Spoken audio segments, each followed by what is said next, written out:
Баршаңызға сәлем достар. Әдеттегідей бүгін сіздерге түс жору жайлы айтатын боламын. Бүгінгі түс жоруымыз тышқан жайлы болады. Каналға тіркеліп, лайк басуды ұмытпаңыз. Ал ендеше бастайық. Егер де түсіңізде қара тышқанды көрсеңіз, сіздің жеткен жетістіктеріңізді көре алмай жүрген адамдардың бар екендігін білдіреді.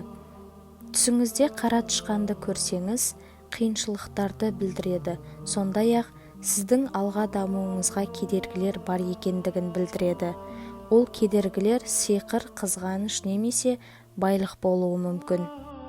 Түсіңізде қара тышқанды көру сізді бір жаман ойлар немесе мұң мазалап жүргендігін де білдіруі мүмкін.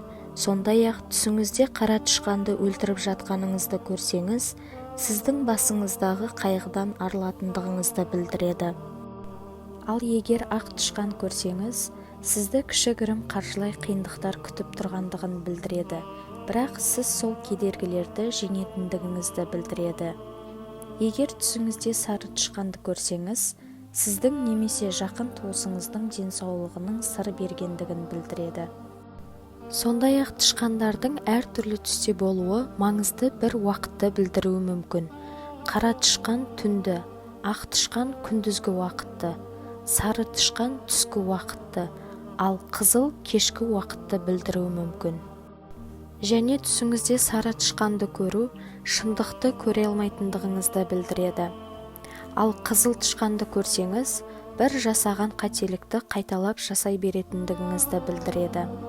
Сондай-ақ қызыл тышқан сіздің ашушаң екендігіңізді білдіреді. Ал егер де сіз түсіңізде тышқан өлтіріп жатсаңыз, сіздің дұшпандарыңыздан еш зиян келмейтіндігін білдіреді. Осымен түс жоруға арналған видеомыз аяқталды. Егер де видеомыз ұнаған болса, лайк басып, комментарий қалдырыңыздар.